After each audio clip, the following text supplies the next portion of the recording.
सुसंगत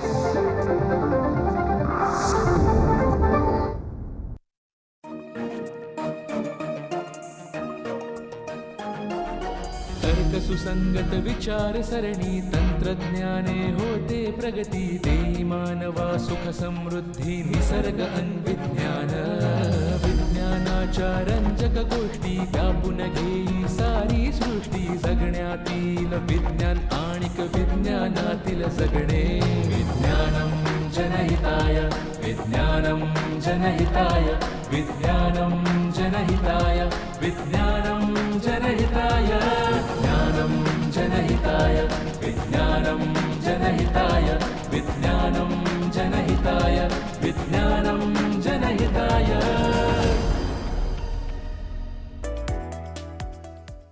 नमस्कार. विज्ञानम जनहिताच्या या भागामध्ये आपलं सर्वांचं मनपूर्वक स्वागत. आजचा आपला विषय आहे अर्धवाहक म्हणजे सेमीकंडक्टर. या तंत्रयुगामध्ये सेमीकंडक्टरची स्थिती यत्र तत्र सर्वत्र अशी आहे. जगभरात सगळीकडे अगदी गृहोपयोगी वस्तूंपासून ते अंतराळात जाणाऱ्या चंद्रयान मंगळयान ह्याच्यामध्ये सुद्धा आपल्याला सेमीकंडक्टर किंवा अर्धवाहक दिसतात. पण हे अर्धवाहक जगातल्या फक्त 3 देशांमध्ये बनवले जातात. त्यातले 90% हे चीन आणि तैवानमध्ये, नंतर दक्षिण कोरियामध्ये आणि अमेरिकेमध्ये. त्यामुळे साहजिकच जेव्हा कोविडची महामारी आली तेव्हा हा अर्धवाहकांचा पुरवठा खूप खंडित झाल्यामुळे जगभर लोकांचे खूप हाल झाले आणि साहजिकच त्याला उपाय म्हणून 2021मध्ये आपल्या देशाने सेमीकंडक्टर मिशन 1 आणि आता तर सेमीकंडक्टर मिशन 2 हे आत्ता ह्यावर्षी सुरू झालेलं आहे. या सेमीकंडक्टरच्या क्षेत्रामध्ये उद्योजक म्हणून पायाभूत कामगिरी करणारे दीपक सावंत हे आपल्याला तज्ज्ञ म्हणून लाभले आहेत. नमस्कार सावंत. नमस्कार. आपलं मनपूर्वक स्वागत ह्या आमच्या विज्ञानम जनहितायामध्ये. मी थोडक्यात दीपकजींची ओळख करून देते. दीपकजी हे भौतिकशास्त्राचे पदवीधर आहेत आणि पदव्युत्तर अभ्यासक्रम MScचा त्यांनी इंडियन इन्स्टिट्यूट ऑफ सायन्स इथनं सॉलिड स्टेट इलेक्ट्रॉनिक हा विषय घेऊन प्रावीण्य मिळवलं आहे. त्यानंतर ते Indian institute of science Bengaluru ह्या ख्यातनाम संस्थेमध्ये 3 वर्ष प्रोफेसर म्हणून कार्यरत होते.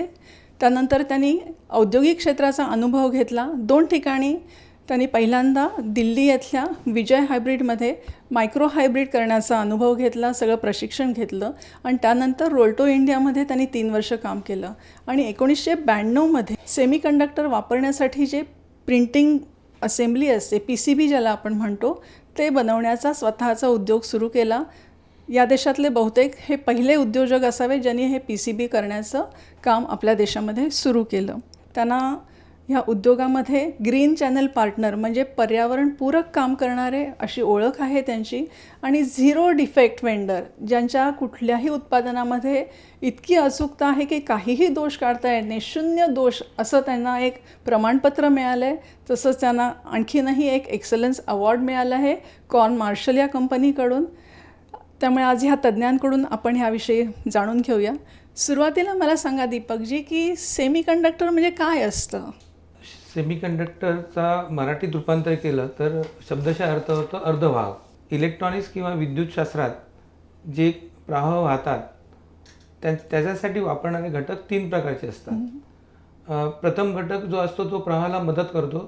त्याला प्रवाह वाहकांना मदत करणाऱ्या घटकाला आपण धातू म्हणतो. उदाहरण द्यायचे झाले तांबा, पितळ किंवा सोनं चांदी. सोनं चांदी हे श्रेष्ठ मटेरियल आहे, त्याला नोबल मेटल म्हणतात. ते चांगल्या पद्धतीने प्रवाह वाहून येऊ शकतात. आणि त्याच्यानंतर आपण येऊया इन्सुलेटर ज्याला दुर्वाहक म्हणतो. तर ते दुर्वाहक जे आहेत ते आपल्या विद्युत प्रवाहाला विरोध करतात. पण ह्या 2 म्हणजे इन्सुलेटर आणि कंडक्टर ह्यामध्ये हा सेमीकंडक्टर असतो आणि त्याची गुणवत्ता अशी असते की तो पूर्ण प्रवाह पण पाठवू शकत नाही आणि विरोध पण नाही करत. तर त्याचं गुणधर्म अर्धवाहकाचं असतं.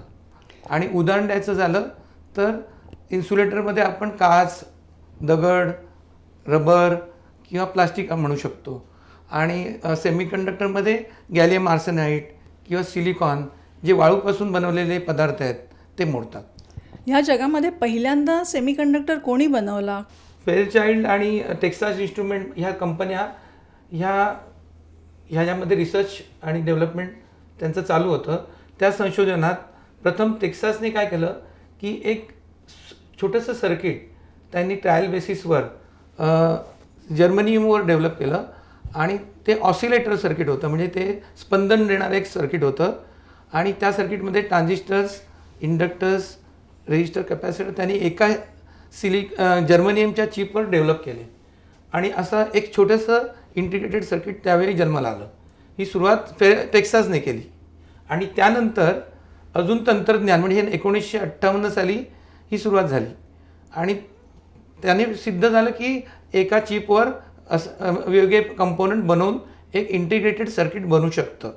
आणि त्यानंतर अजून फेअरचाइल्ड या कंपनीने त्याच्यात इपिटॅक्शियल प्रोसेस, जी सिलिकॉनला केमिकल वेपर डिस्पोजिशन CVD म्हणतो आपण, ते डेव्हलप करून अजून अद्यावत केली. आपण जी वाळू बघतो ती आणि जे सेमीकंडक्टर आपण बघतो, तुम्ही म्हणाला तसे सर्किटमध्ये दिसणारे, याच्यात खूप फरक आहे. तर हे नेमके कसे तयार करतात सेमीकंडक्टर? वाळू मुबलक प्रमाणात आहे, पण जी वाळू आता सिलिकॉन बनवण्यासाठी वापरली जाते ती फार प्युअर क्वालिटीमध्ये असते. नॉर्मल वाळू ही 70% प्युअर असते, पण ही 99.99% उच्च कोटीची प्युरिटी असते. आणि तिला सिलिकॉनमध्ये कन्वर्ट करण्यासाठी एक प्रोसेस आहे जी झेकोलोस्की प्रोसेस असं म्हणतात. त्या झेकोलोस्की प्रोसेसमध्ये वाळूला एका भट्टीमध्ये 2000 डिग्रीच्या वर वितळवलं जातं आणि तिला क्रिस्टलाइन फॉर्ममध्ये पूल केलं जातं. आणि हे त्या सायंटिस्टने डेव्हलप केल्यामुळे त्या सायंटिस्टचं नाव त्या प्रोसेसला देण्यात आलं. त्या प्रोसेसमध्ये काय होतं की जे मोल्टन सँड आहे तिला क्रिस्टलाइन रूपात पूल केलं जातं, म्हणजे ओढलं जातं त्या भट्टीमध्ये आणि तिचा एक दंड आकाराचा एक गोळा तयार होतो आणि त्याचा रॉड बनवला जातो. आणि तो रॉड नंतर त्याचे काप केले जातात किंवा स्लाइस केले जातात, म्हणून त्याला सिलिकॉन वेफर असं म्हणतात. तर विविध प्रकारचे सेमीकंडक्टर एकाच ह्याच्यातनं तयार होतात का? त्याच्यामध्ये काही आणखीन प्रकार वगैरे पण असतात का? मूलद्रव्य तेच राहतं आणि त्या वेफरवर इतर प्रक्रिया करण्याआधी जे डिझाईन इंजिनियर असतात ते एखादं उपकरण बनवायचं असेल की ते डिफेन्ससाठी वापरायचं आहे की एखाद्या कारमध्ये IC वापरायचं आहे, त्याची आराखडा तयार केला जातो आणि त्याचं प्रॉपर नियोजन करून त्याची एक डिझाईन बनते आणि ती डिझाईन परिपक्व झाली, ती टेस्ट झाली की तिचं रूपांतर एक प्रकारे ती छापली जाते आपल्या ICच्या म्हणजे सेमी सिलिकॉनवर. त्या प्रोसेसला फोटोलिथोग्राफी म्हणतात, पण आपण मराठीत तिला प्रकाशाचं लेखन म्हणू शकतो. आणि फार नॅनो अँगस्ट्रॉंग युनिटमध्ये किंवा नॅनो मीटर ह्या ॲक्युरेसीने ते केलं जातं.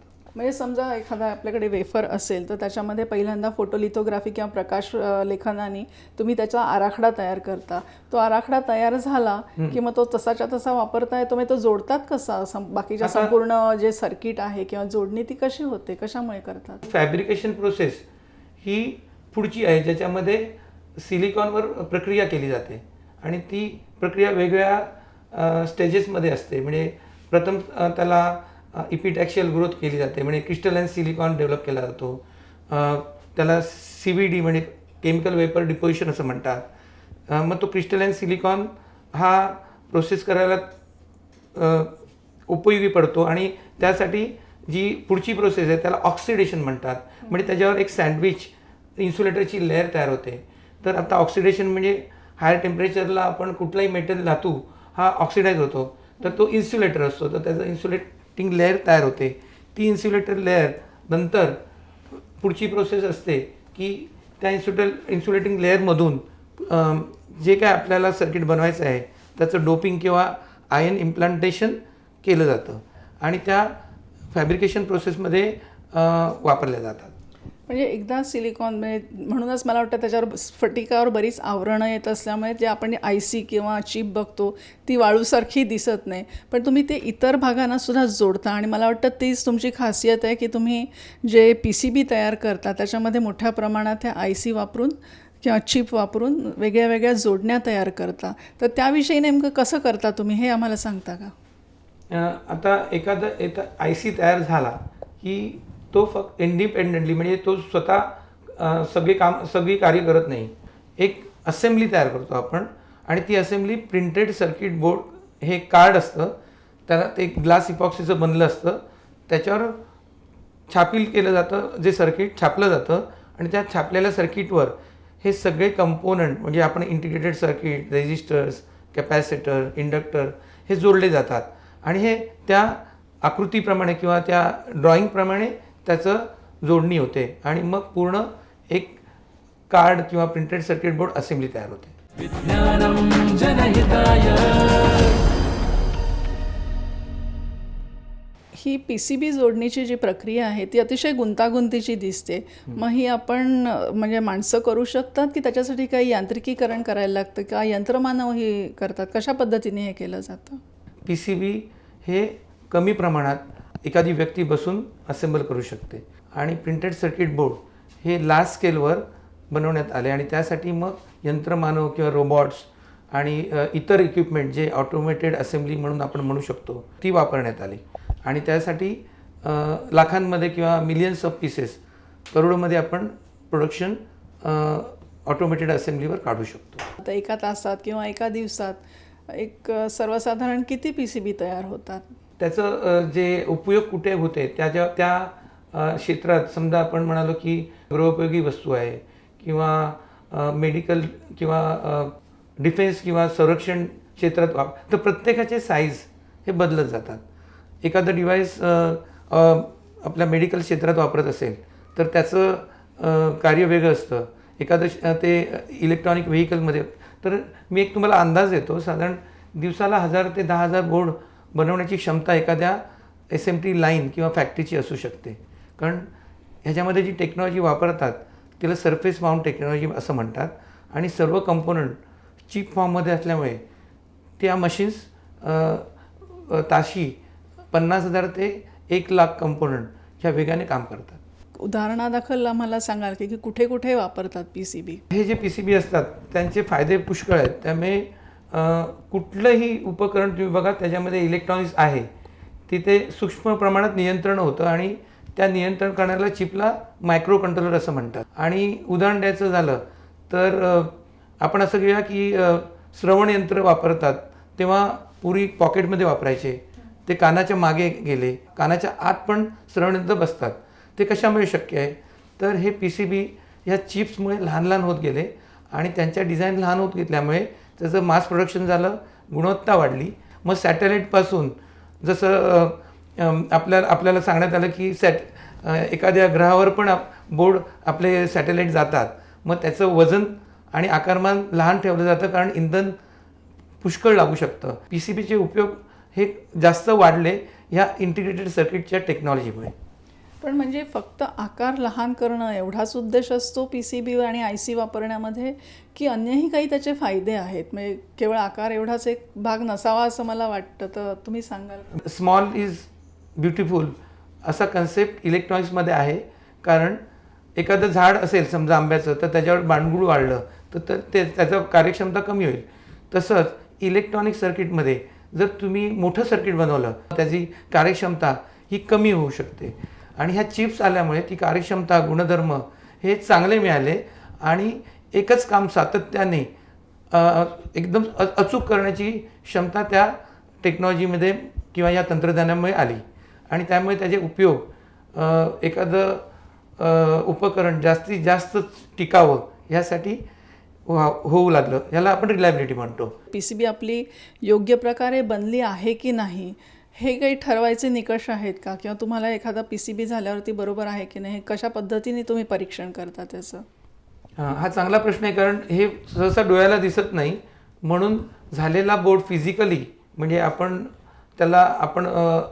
निरीक्षण करू शकतो, त्याचं परीक्षण करू शकतो, म्हणजे टेस्टिंग करू शकतो किंवा इन्स्पेक्शन करू शकतो. त्याच्या पलीकडे आपल्याला जर त्या उपकरणाचं किंवा PCBचं लाईफ समजायचं असेल तर त्याला आपण एक टेस्ट घेतो. त्या टेस्टमध्ये त्याला आपण कमी तापमानाला मध्ये ठेवतो, म्हणजे -20°C किंवा मग त्याला परत त्या तापमानावरून हायर टेम्परेचरला म्हणजे 80° पर्यंत घेऊन येतो. असं आपण 24 तास 48 तास त्याला विद्युत प्रवाह देऊन टेस्ट केलं जातं आणि त्यामध्ये कुठलाही घटक किंवा कंपोनंट जर फेल झाला नाही किंवा त्याच्यात दोष आला नाही तर आपण त्याला योग्यरित्या पुष्कळ वर्षांसाठी वापरू शकतो. मला वाटतं की तुम्ही संरक्षण विभागासाठी सुद्धा काहीतरी विशेष कामगिरी केली आहे ह्या क्षेत्रात. म्हणजे एक उद्योजक असूनही तुम्ही देशाच्या संरक्षणात हातभार लावला आहे. तर नेमकं काय केलं आहे ह्याच्यामध्ये? कारण हे तुम्ही सांगितलं जरा विस्ताराने, तर जी नवीन पिढी आहे त्यांना नक्कीच ह्याच्यामध्ये उत्साह मिळेल, एक नवीन करायची जिद्दही निर्माण होईल असं मला वाटतं. वेगवेगळ्या क्षेत्रासाठी काम करतच होतो. मग त्याच्यात औद्योगिक क्षेत्रात पुष्कळसे उपकरणं बनतात. त्यामध्ये डायग्नोस्टिक इक्विपमेंट्स, इलेक्ट्रिकल व्हेकल्स किंवा मेडिकल प्रोडक्ट्स. तर ह्या सगळ्यांमध्ये आम्ही करत असताना आम्ही एक प्रणाली वापरली ज्याला क्वालिटी मॅनेजमेंट सिस्टम म्हणतात, ISO 9001. की करत असताना आमच्या कामाची पद्धत किंवा आपले ज्या प्रोडक्ट्स बनत होते त्यांचे दर्जा वाढत गेला. आणि त्या अनुभवावरून आम्ही जेव्हा असं केलं की एखादं काम आपल्याला संरक्षण क्षेत्रात करून बघूया म्हणून आम्ही पुढे आलो, तेव्हा आम्हाला संधी मिळाली. आणि त्या संधीमध्ये आम्हाला असं सांगण्यात आलं की अचूक कार्यक्षमता आणि लक्षवेध हे महत्त्वाचं आहे संरक्षण क्षेत्रात. आणि त्यासाठी क्षेपणास्त्र बनवतात. तर त्याचं आम्हाला एक ट्रायल बेसिसवर ऑर्डर मिळाली आणि आम्ही ती केल्यानंतर त्याच्यात आम्हाला ते 0 डिफेक्टने आम्हाला त्यांना करून देता आलं. आणि तिथे जीवन मरणाचा प्रश्न असतो वॉर सिच्युएशनमध्ये. शत्रूशी एक हात करायचे असतात. त्यामुळे तुमचं फायरिंग नाही झालं तर शत्रू फायर करून तुम्हाला नेस्तनाबूत करू शकतं, तुमचा नाश करू शकतो. त्यामुळे तिथे 0 डिफेक्ट हे येण्यासाठी नुसतं परीक्षण निरीक्षण न करता रिलायबिलिटी टेस्टिंग रिगरसली केली जाते आणि ही 100% होते. आणि ही आमच्या म्हणजे आपण जेव्हा PCB करतो तेव्हा कंपोनंटपासून रॉ मटेरियलपासून ते फिनिश गुड्स म्हणजे सगळी असेंब्ली तयार झाली, जोडणी झाली आणि टेस्टिंग झाली तर त्या सगळ्या गोष्टींचं रेकॉर्ड ठेवून ते केलं जातं. आणि ह्याचं प्रत्येकाचं ट्रेसेबिलिटी म्हणजे पूर्ण डाटा सेव्ह केला जातो सो दॅट कधी काही झालं तर तुम्ही त्यात परत इम्प्रूव्हमेंट करू शकता. म्हणजे सगळे क्षेपणास्त्र काही वेगळ्या वेगळ्या वेळेनुसार काम करतात. म्हणजे लक्षवेध तर प्रत्येकाला करायला लागत असे. हा वेळेचा काय नेमका मुद्दा आहे? आम्ही ज्या क्षेत्रात काम केलं त्याला इलेक्ट्रॉनिक फ्यूज असं म्हणतात. ते फ्यूज काय करतात की एखादं क्षेपणास्त्र असेल त्याचं नियंत्रण करतात.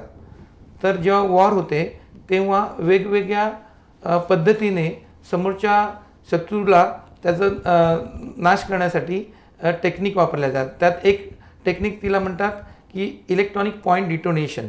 म्हणजे डायरेक्ट शत्रूच्या गोटात जाऊन तिथे स्फोट होणार. दुसरी टेक्निक म्हणतात की टाईम म्हणजे काही टाईम नंतर त्याचा स्फोट होणार. म्हणजे एखादा बंकर आहे आणि त्याच्या खाली सैन्य लपलं आहे तर तिथे स्फोट होऊन चालणार नाही, कारण जमिनीवर स्फोट झाला तर त्याची हानी होणार नाही. म्हणून जमिनीच्या खाली जाऊन बंकरमध्ये लपलेल्या सैन्यांना पण त्यांचा पण नेस्तनाबूत करण्याची ताकद ही या टाईममुळे टाईम फायर्ड मिसाईलने येऊ शकते. तसंच एखाद्या मैदानात शत्रू येत आहे आणि चाल करत आहे आणि त्याची मोठी फलटण येत असेल तर त्यांना डॅमेज करण्यासाठी जे क्षेपणास्त्र वापरलं जातं ते हवेतून फायर केलं जातं. तर हे मी सांगितल्याप्रमाणे 3 प्रकारचे क्षेपणास्त्र आहेत आणि त्यामुळे हे जर लक्षभेद प्रॉपर नीट व्हावा म्हणून वेगवेगळ्या टेक्निक सातत्याने विदाऊट फेल चालाव्या म्हणून 0 डिफेक्ट हे फार गरजेचं आहे. विज्ञानम जनहिताय. तर आत माझी खात्री आहे तुम्ही सांगितलेली माहिती ऐकून बऱ्याच जणांना यायची इच्छा झाली असेल. तर ह्याच्यासाठी काही विशिष्ट प्रकारचं शिक्षण घ्यायला लागतं का? कारण तुम्ही स्वतः भौतिकशास्त्राचा अभ्यास केला आहे. आत्ता जे आपण ऐकलो त्याच्यावरनं वाटतं की ह्याच्यात इलेक्ट्रॉनिक जास्त आहे, पण त्याचबरोबर काहीतरी धातूचाही तुम्ही उल्लेख केला. तर कशा प्रकारचं शिक्षण आवश्यक आहे ह्या क्षेत्रात येण्यासाठी? इंडिया सेमीकंडक्टर मिशन 2 ह्यामध्ये पुष्कळशा गोष्टी आपण काय म्हणतो इंडियामध्ये बनणार आहेत आणि यासाठी इथलं तंत्रज्ञान डेव्हलप करण्याची गरज आहे. आणि जे काय स्किल लागेल तर त्यासाठी इंजिनियर्स फक्त इलेक्ट्रॉनिक्स किंवा विद्युत शाखेतले लागणार नाही, तर धातुशास्त्र किंवा आपण केमिकल किंवा रसायनशास्त्र म्हणतो किंवा इवन IT किंवा आपण कृत्रिम बुद्धिमत्ता असे वेगवेगळे पैलू असलेले गोष्टी सगळ्या ह्या क्षेत्रात लागणार आहेत.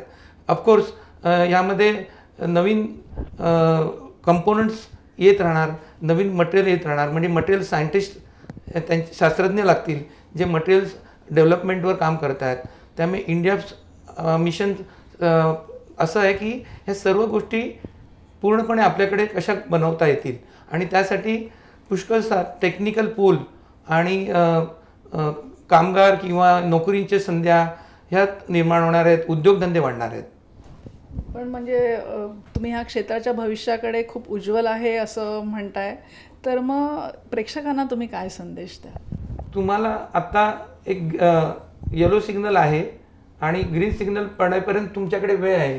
तर आत्तापासून तुम्ही ह्या संधी काय काय येणार आहेत त्या दूरदर्शीपणे त्याचं आकलन करा आणि सॉफ्टवेअर असू दे, हार्डवेअर असू दे, आर्टिफिशियल इंटेलिजन्स जे आपण कृत्रिम बुद्धिमत्ता असू दे किंवा प्रिंटेड सर्किट बोर्ड असेंब्ली ही ॲडव्हान्स होत चालली आहे, सर्पेंट माउंट टेक्नॉलॉजी ही ॲडव्हान्स होत चालली आहे. तर ह्या सगळ्या टेक्नॉलॉजीचं सांगड होणार आहे आणि त्या सांगड होत असताना प्रत्येक इंजिनियरला स्पेशलाइज एरियामध्ये जाण्याची संधी मिळणार आहे आणि ती संधी अशी असेल की त्याच्यात नवीन तंत्रज्ञान, नवीन मटेरियल याच्यावर काम करता येण्यासारखं आहे आणि नवीन नवीन कंपन्या येऊन यामध्ये इन्व्हेस्टमेंट करणार आहेत आणि गुंतवणूक झाल्यावर नॅचरली नोकरीची संधी किंवा उद्योगाची संधी वाढेल.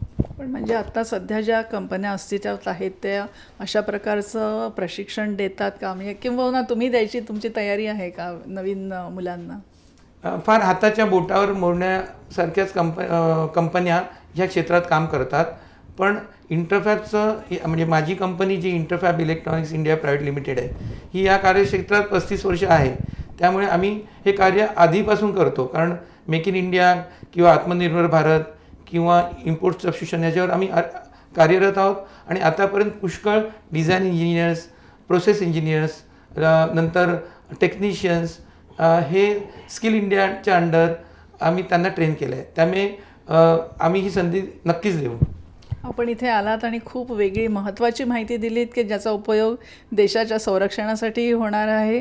त्यामुळे माझी खात्री आहे की प्रेक्षक नक्की ह्या कार्यक्रमाकडे सकारात्मक दृष्टीने पाहतील. आपण इथे आलात, आपला वेळ दिलात, मनःपूर्वक धन्यवाद.